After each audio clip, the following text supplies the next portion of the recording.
छत्रपती शिवाजी महाराज यांना मानाचा मुजरा करतो। मंचावर उपस्थित राज्याचे महसूल मंत्री माननीय चंद्रकांतदादा पाटील,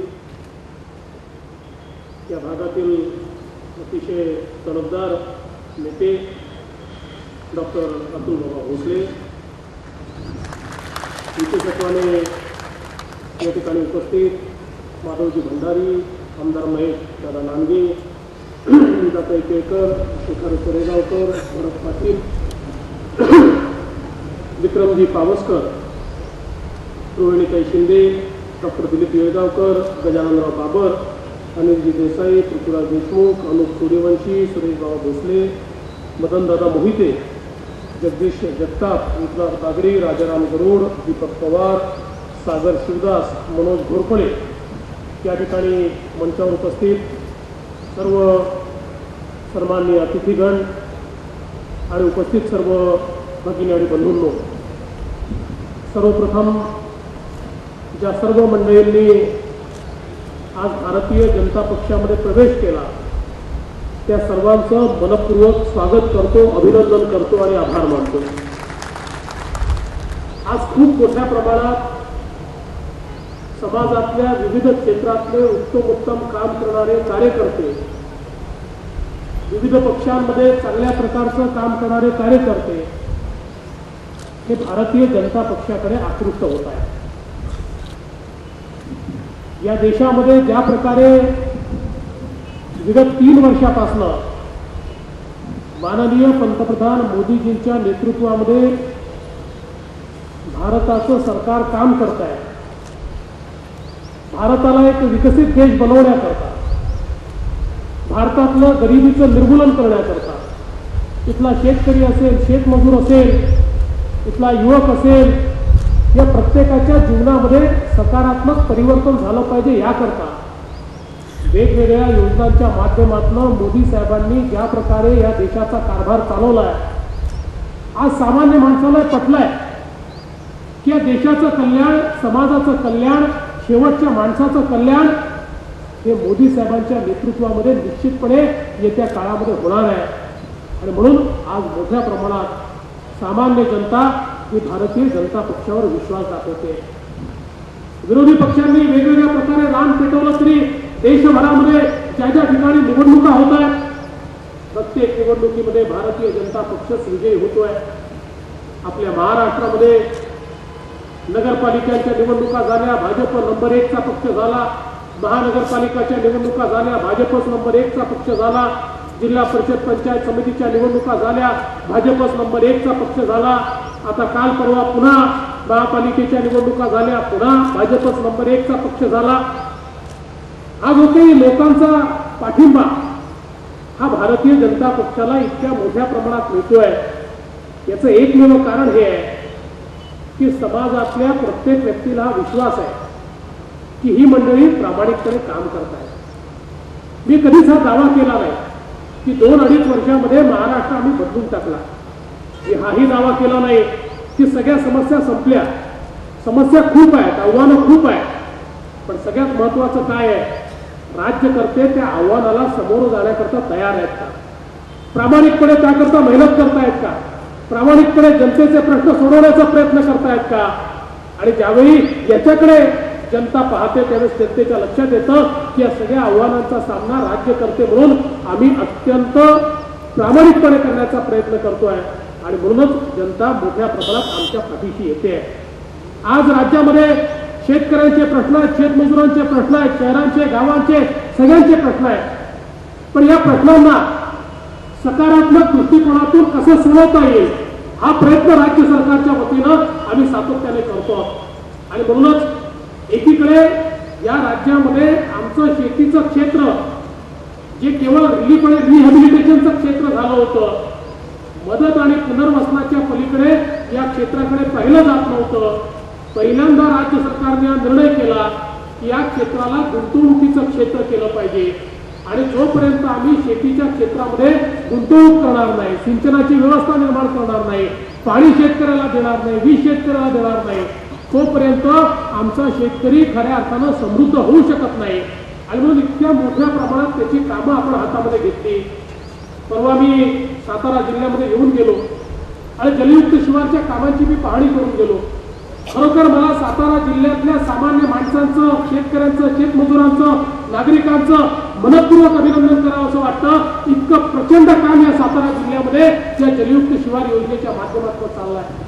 एकेका गावामध्ये मी गेल्यानंतर हजारो लोक हे त्या ठिकाणी स्वतः सकाळपासून रात्रीपर्यंत मेहनत करतायत आणि त्यांच्या मेहनतीतनं जे साकारताय ते खऱ्या अर्थानं सातारा जिल्ह्याच्या दुष्काळी भागाचं चित्र हे पूर्ण पलटणारं अशा प्रकारचं काम साकारत आहे.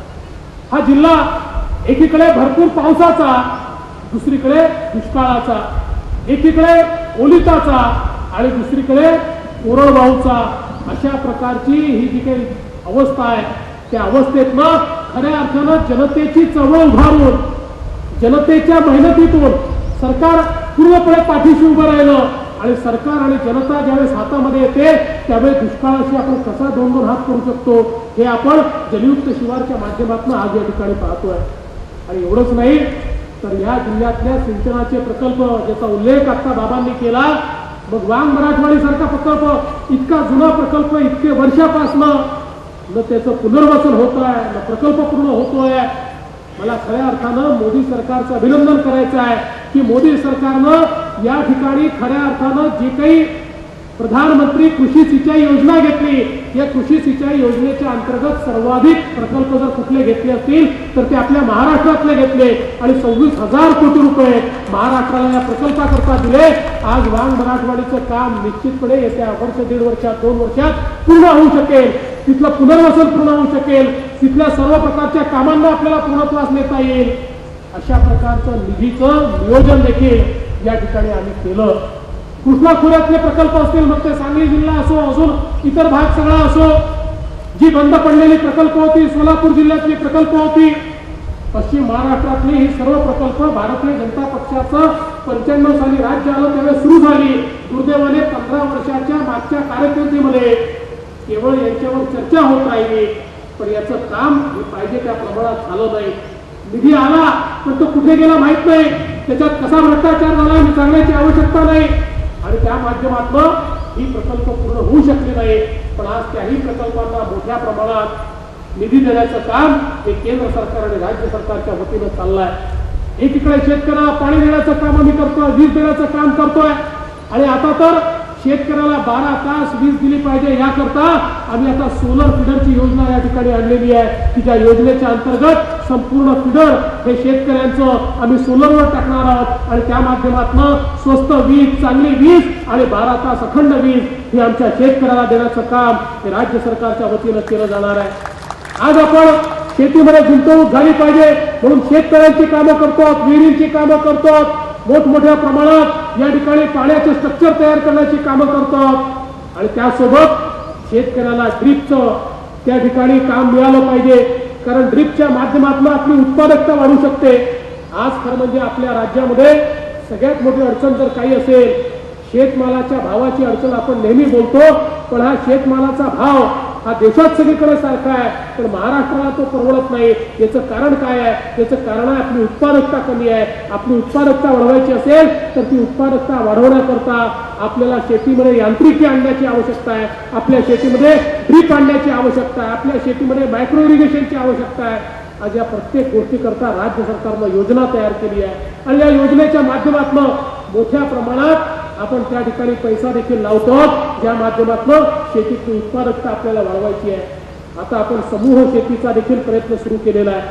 आपल्याला माहिती आहे विशेषतः आपल्या या सगळ्या भागामध्ये शेती आता छोटी छोटी उरली आहे. खूप मोठ्या प्रमाणात शेतीमध्ये वाटे हिस्से झाले आहेत. त्या वाटे हिस्स्यामुळे प्रत्येक व्यक्तीला आता शेती अत्यंत छोटी आहे आणि या छोट्या शेतीमध्ये खूप जास्त पैसा कमावणं हे शक्य नाही आहे, ती फार नफ्यात चालवणं हे शक्य नाही आहे. म्हणून गटशेतीचा कार्यक्रम आपण हातामध्ये घेतला आहे. किमान 20 शेतकरी आणि किमान 100 एकर जमीन त्यापेक्षा जास्त किती शेतकरी येऊ शकतात हे जर एकत्रित आले तर राज्य सरकारच्या सगळ्या योजना त्या शेतकऱ्यांना त्या ठिकाणी देण्याचं काम हे राज्य सरकारच्या वतीनं केलं जाणार आहे. अगदी 50 लाख रुपयापर्यंतची गुंतवणूक त्या गटशेतीमध्ये करायचा निर्णय हा राज्य सरकारने घेतला आणि त्याकरता देखील निधीची उपलब्धता आपण करून दिली आहे. या माध्यमातून शेतीमध्ये मोठ्या प्रमाणात परिवर्तन झालं पाहिजे. मला कधी कधी ज्यावेळेस मी फिरतो मला आनंद वाटतो. मी सोलापूरमध्ये गेलो होतो, सांगोला तालुक्यामध्ये एका गावामध्ये गेल्यानंतर तिथल्या एका शेतकऱ्यांनी मला आपल्या शेतीमध्ये नेलं. त्या ठिकाणी त्यांनी ऍपल बेर लावले आहे.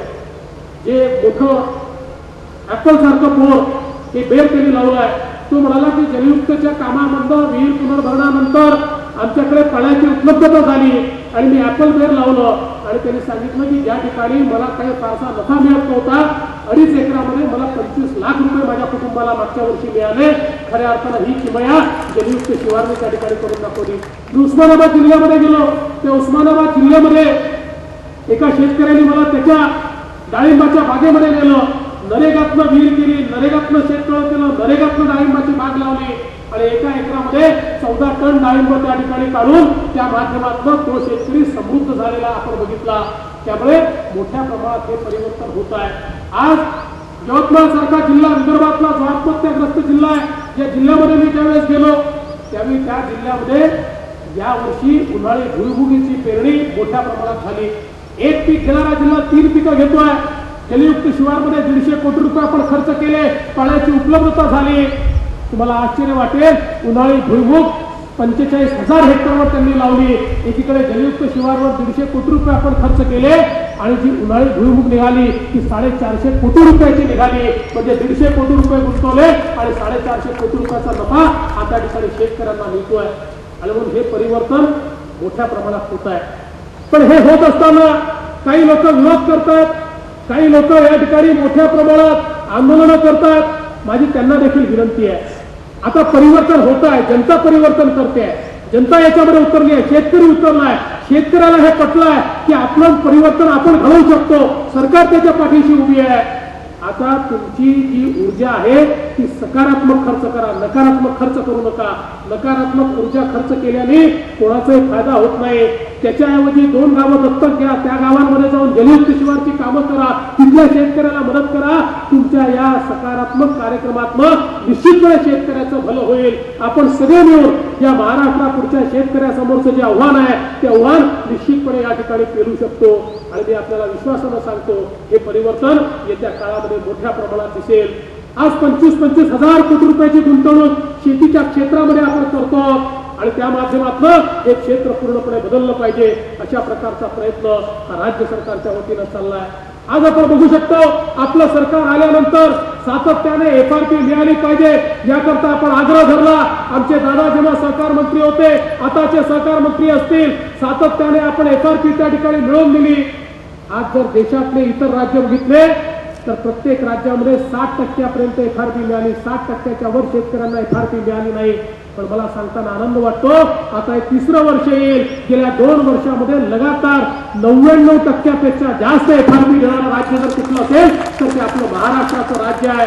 एकीकडे कारखाने अडचणीत आले तर त्यांनाही आम्ही मदत केली, पण त्याच वेळी त्यांना हे सांगितलं की शेतकऱ्याला तुम्हाला मदत करावीच लागेल, त्याची FRP तुम्हाला द्यावीच लागेल. आणि त्या माध्यमातून शेतकऱ्याला पैसे देण्याचं काम आपल्या सरकारच्या वतीनं केलं. आज बंधू भगिनींनो, महाराष्ट्र बदलण्याचा प्रयत्न आपण करतोय. बाबा तुम्ही सांगितलं या ठिकाणी काही गावांच्या पिण्याच्या पाण्याचा प्रश्न आहे. विशेषतः तुम्ही वडगाव आणि मुंडे या 2 गावांचा उल्लेख या ठिकाणी केला आणि जलस्वराज्य 2 मध्ये वर्ल्ड बँकेची जी योजना आहे त्याच्यामध्ये याचा समावेश करावा अशी मागणी तुम्ही केली आहे. मी तुम्हाला आश्वस्त करतो निश्चितपणे ही तुमची मागणी मान्य करू आणि या 2 गावाचा समावेश त्या निमित्ताने करू. या मलकापूरच्या संदर्भात तुम्ही सांगितलं काय काय अडचणी तुम्हाला येतात. खरं म्हणजे आता इतकी मोठी मलकापूर झाली, आता नगरपंचायत कशा करता, आता नगर परिषद आपल्याला करायची आहे. नगर परिषदेच्या माध्यमातून या ठिकाणी जो लोकांवर अन्याय झालाय, ज्या आमच्या भगिनी या ठिकाणी बसलेल्या आहेत की ज्यांना खऱ्या अर्थानं इतके वर्षामध्ये झोपडपट्टीमध्ये राहून देखील काही मिळालं नाही, त्यांना मी आश्वस्त करतो की आपल्या मोदी साहेबांनी आता आपल्याकरता प्रधानमंत्री आवास योजना तयार केली आहे. या योजनेच्या अंतर्गत आपण जमिनीची मालकी देखील देतोय. या योजनेच्या अंतर्गत आपण घरं देखील बांधून देतोय. शहर असो ग्रामीण भाग असो सगळ्या भागांमध्ये प्रधानमंत्री आवास योजनेच्या माध्यमातून सामान्य माणसाला घर मिळालं पाहिजे अशा प्रकारचा प्रयत्न हा या ठिकाणी आपला चाललेला आहे. मी आपल्याला एवढंच आश्वस्त करण्याकरता आलो आहे. आपले जे मलकापूरचे प्रश्न आपण या ठिकाणी मांडले आहेत, निश्चितपणे नगर विकास विभाग माझ्याकडे आहे आणि या विभागाच्या माध्यमातून हे प्रश्न देखील सोडवण्याकरता मी स्वतः पुढाकार घेईल आणि आपल्या या समस्या निश्चितपणे सोडून टाकतील. बऱ्याच समस्या या ठिकाणी पावसकरजींनी मांडल्या आहेत, अतुल बाबांनी मांडल्या आहेत. या सगळ्या समस्या सातत्याने त्याचा पाठपुरावा करून आम्ही सोडवल्याशिवाय राहणार नाही. आज महाबळेश्वरच्या नगराध्यक्षांनी आणि नगरसेवकांनी देखील या ठिकाणी प्रवेश केला. खरं म्हणजे महाबळेश्वर हे आमच्या सगळ्यांकरता अत्यंत भूषण आहे आणि त्यांची संकल्पना आहे की हे आमचं महाबळेश्वर हे देशातलं उत्तम शहर झालं पाहिजे. मी आजच त्यांना आश्वस्त करू इच्छितो, काळजी करू नका. आता तुम्ही भारतीय जनता पक्षासोबत आहात. आता महाबळेश्वरची जबाबदारी आमची आहे. ते शहर आम्ही निश्चितपणे स्वच्छ शहर, सुंदर शहर, उत्तम शहर अशा प्रकारे या महाबळेश्वरची निश्चितपणे आपण जी काही परिस्थिती आहे ती बदलून या ठिकाणी दाखवू. आज यापेक्षा जास्त मी बोलणार नाही, पण आपण सगळे लोक 2-3 तासापासून या ठिकाणी आहात. खरं म्हणजे पहिल्या कार्यक्रमात आम्हाला उशीर झाल्यामुळे या ठिकाणी आम्ही उशिरा आलो, पण उशिरा आलो तरी आपण एवढ्या मोठ्या संख्येने उपस्थित राहिला याचाच अर्थ आपला आशीर्वाद आमच्या पाठीशी आहे. असाच आपला आशीर्वाद आमच्या पाठीशी असू द्या.